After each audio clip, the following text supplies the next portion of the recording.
have something special. You have greatness within you. Hello, my name is Les Brown, and I have the opportunity to interview on a regular basis entrepreneurs, speakers, authors, life coaches, individuals who are making a difference. Now, this is the entrepreneur's era, the age of what Ralph Waldo Emerson called the age of self-reliance. My special guest today is a person who believes that there's no secret to success. There are systems to success.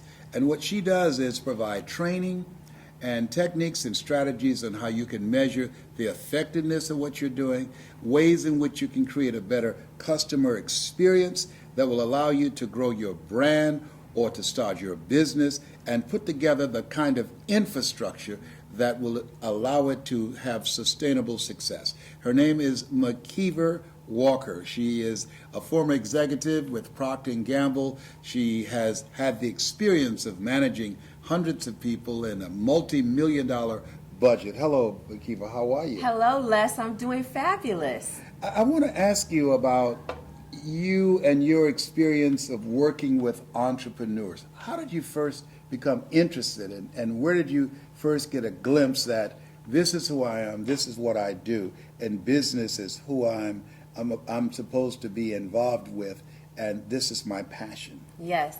Well, it's interesting that you asked me this question because I didn't start off working with entrepreneurs. As you mentioned, I started off working with large corporations, and I was helping them develop product. I was helping them market that product, determining what the pricing should be of that product, and then also the distribution and packaging associated with those products.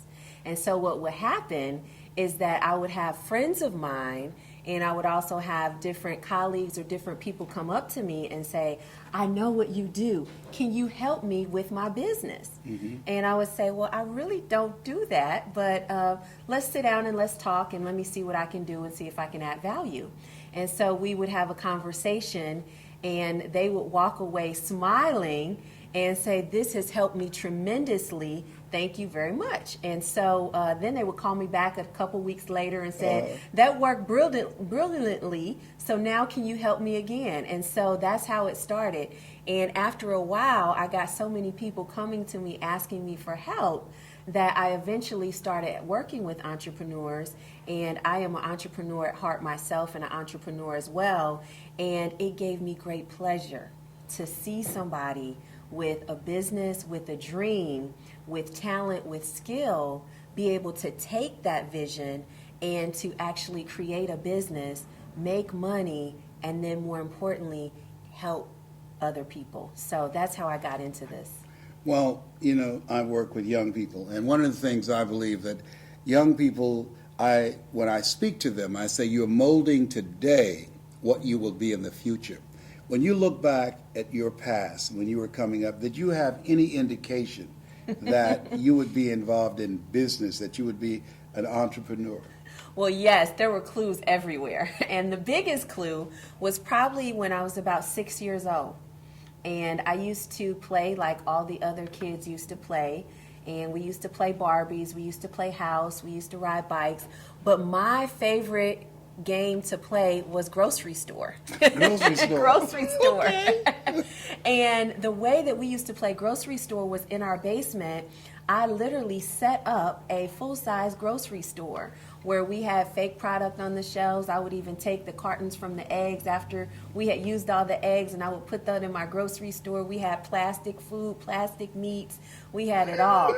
And I had a line. I set it up like an assembly line where there was a fake plastic cart at the beginning. You would take a cart.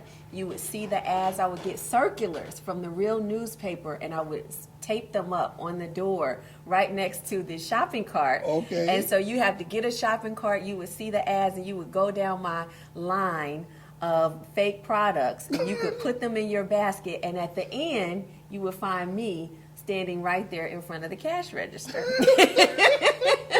How old were you? Oh, I was 6 years old. Oh, my And goodness. that was my favorite game to play.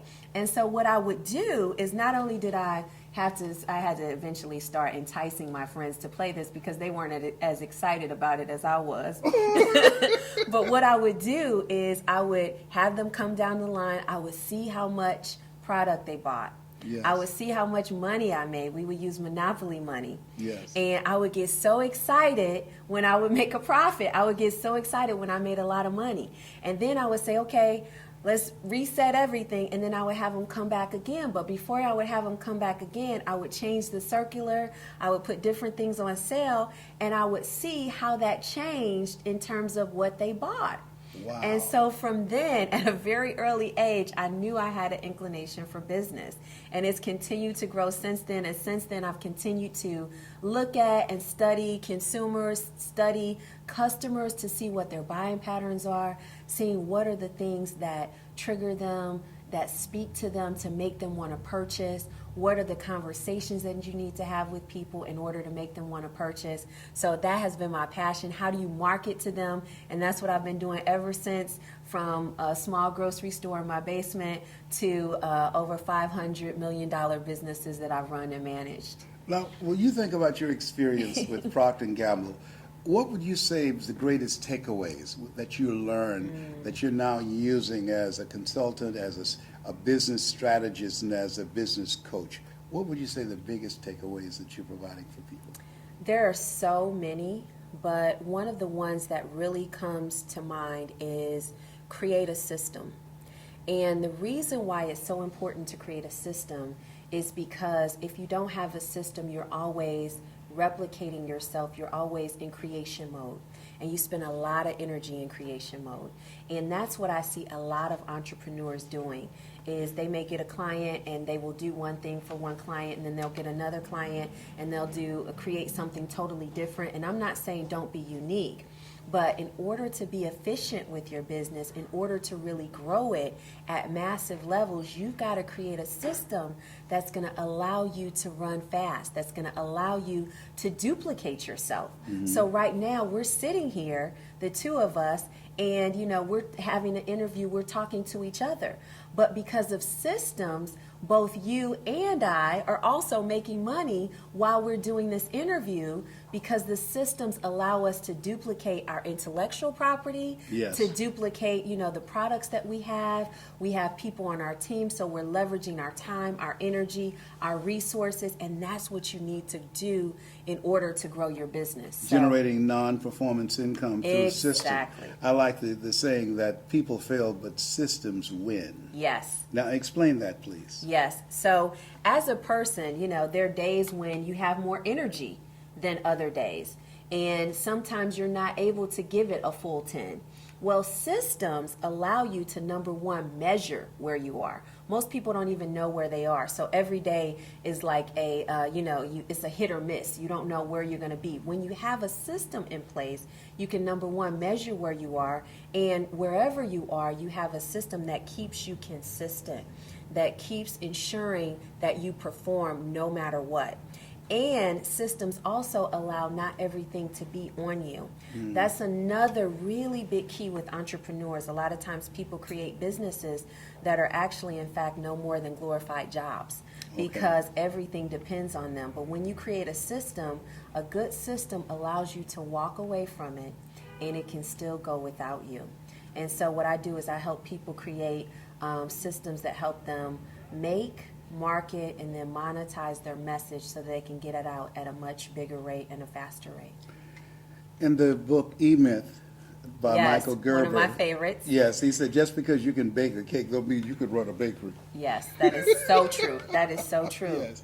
What does he mean by that? Well, there are a lot of people that have a skill, that have a talent. So to his point, that can bake a cake.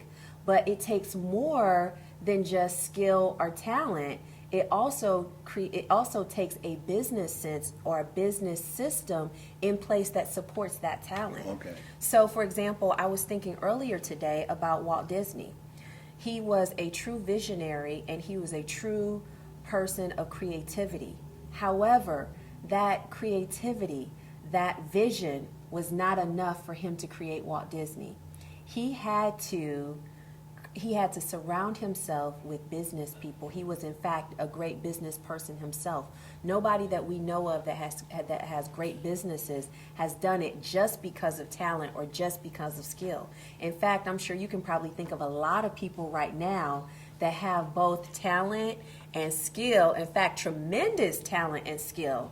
But you have to have that in combination with the right system, the right team, the right infrastructure, the right knowledge to package that skill and that talent, to market it, and then to get it out.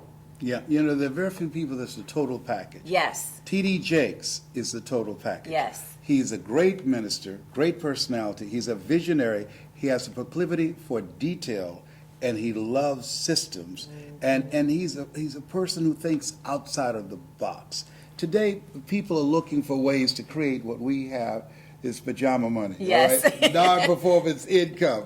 And so tell me about the online courses and things that you do, because HP said that digitized information is the most valuable commodity on the planet. Yes. Tell me what it is you're doing for coaches, for speakers, for authors, and entrepreneurs that will allow them to monetize their knowledge, because knowledge, as has been said, is the new currency. Yes. Well, I help people take their service and take their talent and create a product around that. And one of the biggest products right now is online courses. Yes. And I absolutely love online courses because it helps you leverage your time and your skills. So literally, we create an online course, you do it once. Yes. And I repeat, you do it once. And once you have it done, we create a system that supports that online where people, and then we also help you market it, where people can literally go online, subscribe to your course. Every time they subscribe to your course, you get paid. Yes. You don't have to do anything to get paid once you set it up. And then, you go about you'll go about your way. And not only can you do that once, but you can do that multiple times. All around the world. All around the world. So it transcends your geographic location. It transcends you physically being there. It transcends you having enough time, because once you create it, it literally becomes a money-making machine. And that's just one strategy. There are many strategies and many things that I do with people to help them really grow their business and grow their business exponentially. What would you say the three main strategies? The reason I'm asking this question, according to the Chamber of Commerce, over 90% of businesses fail the first year. Mm-hmm. So what are the three main strategies new entrepreneurs need to know that would perhaps minimize the possibility of them failing the first time coming out of the gate? Yes. The first thing that I would say is, number one, always align yourself with the strategic thinker. And that is so important because many entrepreneurs are thinking about the skill, the talent that they have, but they're not thinking about it as a business. So, for example, McDonald's is the leading hamburger chain in the world. But they're the leading hamburger chain in the world not necessarily because they make the best hamburgers, but because they have the best business systems in place, because they have the strategy to know where the best locations are and to go out and source those locations. And so you have got to align yourself with a strategic thinker that's going to help you think about how you take your business from being a hobby to being a business, and not just a small business, but a business that you can multiply everywhere in the world, or you can even franchise, or you can even sell it and have a good exit strategy. So that's the first one. The second one is get organized and put systems in place that will allow you to be in more places than once. Okay. So, for example, I love to talk about follow-up systems. And every time I talk about follow-up systems, people have this grimace on their face because no one likes to follow up. A lot of people will say to you, hey, yeah, let's get in touch. I'll be in touch. We'll, develop a relationship. But as an entrepreneur, you only have so many hours in the day. So there are ways in which you can leverage technology and ways that you can leverage systems that will allow you to keep in touch with people, that will allow you to develop relationships with people, that will allow you to even sell product with people outside of you physically touching them on a daily basis. So I would say that that's number two. And the third thing is? Get a good coach. And the reason, because you don't know what you don't know. Exactly. And many times you think you know. You think you know. Yes. And I would say don't work with anybody who has not done this, who does not have a track record of experience, of success with growing businesses. So Because there's a difference between theory and practicality. definitely, definitely. You can read in a book how to do it, but there are a lot of nuances in terms of how it's actually done. Talking to customers, and I call it courting customers because it's almost synonymous with getting married. You don't walk up to somebody and say, "Will you marry me?" If you do, Right. they'll think you're crazy. Right. Well, you have to develop a relationship. You have to court people, and there are different things that you do and you say all along the way. And then what are the things that they want to hear? What are the things that you provide? When do you reach them? How do you reach them? So I help people develop, I take their message and then help them develop that into a product, create their marketing, and then also help them monetize that. One of the entrepreneurs I admire was John H. Johnson, who started and built a $400 million empire with a $500 loan from his mother. And there's something he said that I'll never forget. He said, "There's no defense against an excellence that meets a pressing public need." Yes. Who's an entrepreneur that you admire, and what is it that you admire about them? And is there a slogan or something that you recall that has become a part of your philosophical approach on how you do business? Well, one of the entrepreneurs that I admire is actually my uncle. And my uncle was a successful antique dealer, and he was always studying. I mean, he would spend his time studying, different eras that different pieces of furniture would come from. And so he made it a practice to know everything he could about a particular era, about different furnitures, about all aspects of business. And I really admired his tenacity and his diligence to be able to learn not only his art, but learn people, learn salesmanship. And so what I learned from him, and he said to me, there's no such thing as chance.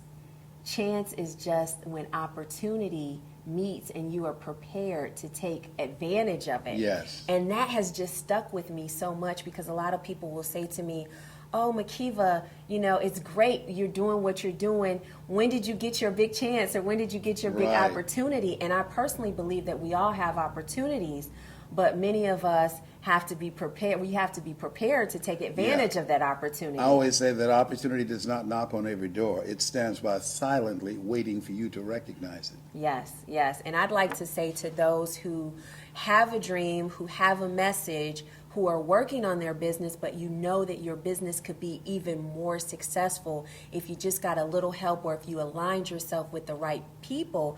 I believe that you're seeing this today because this is your chance. This is your opportunity to grow your business. And so contact us, contact me, and let's talk about how we can do that, how we can make your business even bigger and better than it already is.